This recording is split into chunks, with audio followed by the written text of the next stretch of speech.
Trešajā lielākajā augstskolā Latvijas Lauksaimniecības universitātē jau trešo dienu strādā uzņemšanas komisija. Reflektanti garās rindās nestāv, viena neliela drusmēšanās dokumentu iesniegšanai ekonomikas fakultātē, kur uz 60 budžeta vietām jau iesniegti vairāk nekā 90 pieteikumi. Vajag jau ekonomists Latvijā tomēr. Pašam arī vairāk patīk tas. Budžeta grupā tikti svarīgi. Ja netiks, stāsies vēl citās augstskolās, arī sniegs dokumentus, un tad jau redzēs.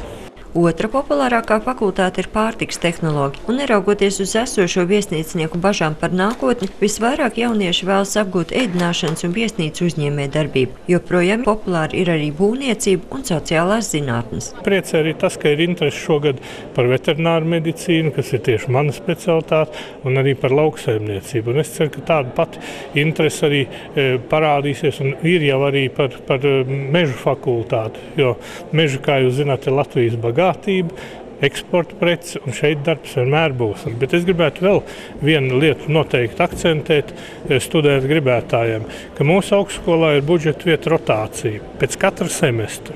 Un tas nozīmē, ja jums nav paveicies stājoties iekšā vai vidusskolā nav bijuši tik labas atzīmes, pēc pirmā semestra, ja jūs būsiet centīgi mācījušies, viss tiek saranžēt vienā rindiņā, un tad tiek šīs budžeta vietas piešķirtas. Tā kā viss ir tikai pašu rokās. Visnāskāk pieteikumi iesniegt pirmās dienas pirmajās stundās, kad visaktīvākie bijuši jaugaunieki. Turpmākajā laikā abiturienti sabraukuši teju no visas Latvijas. Sāk iezīmēties tendence. Noteikti iekļūt budžeta grupā, bet, kad diploms būs jau kabatā, darba meklējumos doties uz ārzemēm.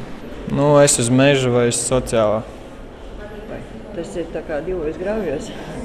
Bet budžets vairāk visu izsaka. Tur vairāk budžetu ir gan meža, gan sociālajās fakultātē.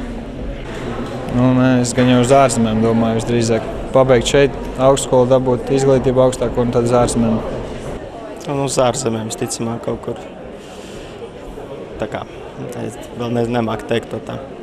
Šodien līdz pusdienlaikam jau bija saņemts 762 iesniegumi pamatstudijās un 123 augstākā līmeņa studijās. Uzņemšana noslēgsies 31. jūlijā ar uzņemšanas nakti Jelgavas pilī.